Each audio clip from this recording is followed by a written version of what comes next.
Hi guys, आपने stock market में एक वर्ड ज़रूर सुना होगा, रिस्क मैनेजमेंट। तो ये रिस्क मैनेजमेंट है क्या? रिस्क मैनेजमेंट यानी आप जिस कैपिटल से ट्रेड कर रहे हो उसको बचाना है। यानी आपको उस तरह से ट्रेड लेना है ताकि आप उस कैपिटल को बचा पाओ। तो कैसे बचा पाएंगे? तो आप जब एंट्री लेते हो तो आप एक्सपेक्ट करते हो कि आपके फेवर में वो ट्रेड जाए, लेकिन हर बार ऐसा नहीं होता है। वो आपके अपोजिट भी जा सकता है, यानी आपको लॉस हो सकता है। तो क्या होता है, तो उस लॉस को कट करना यानी आपको स्टॉप लॉस लेना वो ज़रूरी होता है। क्योंकि कभी कभी क्या होता है कि आपकी एक्सपेक्टेशन होती है कि वो स्टॉक वहाँ से बहुत ऊपर चला जाएगा और आपको प्रॉफिट होगा, लेकिन वो जब नीचे जाता है तो कभी कभी आपका कैपिटल आधा हो जाता है या तो वो वाइप आउट हो जाता है। यानी वो स्टॉक कभी कभी बहुत नीचे चला जाता है तो आपने जो इन्वेस्टमेंट किया है वो उसकी वैल्यू बहुत कम हो जाती है। तो इस तरह के सिनारियो ना हो, इसलिए आपको वो कैपिटल बचाना है, यानी स्टॉप लॉस लेना है।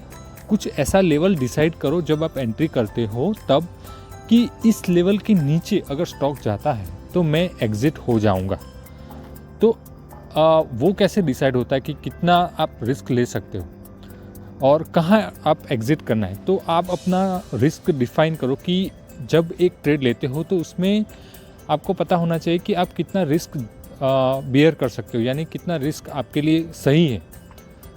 ठीक है, तो ये रिस्क डिसाइड करने के बाद, जैसे कि फॉर एग्जांपल हम एक ट्रेड लिया जिसमें हम 1000 का रिस्क ले सकते हैं कि 1000 इसमें लॉस दिखाएगा तो मैं इसमें से एग्ज़िट हो जाऊँगा।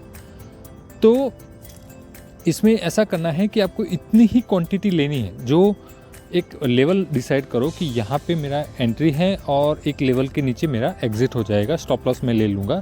तो उसके बाद आपको उतनी ही क्वांटिटी लेनी है जिससे कि अगर वो स्टॉप लॉस हिट होता है, यानी उस लेवल से नीचे जाता है, तो आपका 1000 से ज़्यादा लॉस ना हो और आप वहाँ पे एग्जिट कर लो। तो ये होता है रिस्क मैनेजमेंट। क्योंकि वो स्टॉक आपके फेवर में नहीं गया है, आपके अपोजिट गया है, इसलिए आपने अपना कैपिटल बचाने के लिए वहाँ से एग्जिट हो गए। ओके, क्योंकि उस कैपिटल का यूज़ करके आप दूसरा ट्रेड ले पाओ। तो ये होता है रिस्क मैनेजमेंट। और स्टॉक मार्केट में जब आप ट्रेडिंग करते हो तो रिस्क मैनेजमेंट करना ज़रूरी है, कंपलसरी है। क्योंकि तब जाके आप लॉन्ग टाइम के लिए, यानी लॉन्ग रन के लिए आप ट्रेड कर पाओगे। आपके पास कैपिटल ही नहीं होगा तो कहाँ से ट्रेड करेंगे? तो ये ज़रूरी है। तो इसको आप ज़रूर अपने हैबिट में लाइए, रिस्क मैनेजमेंट ज़रूर कीजिए। Thank you very much.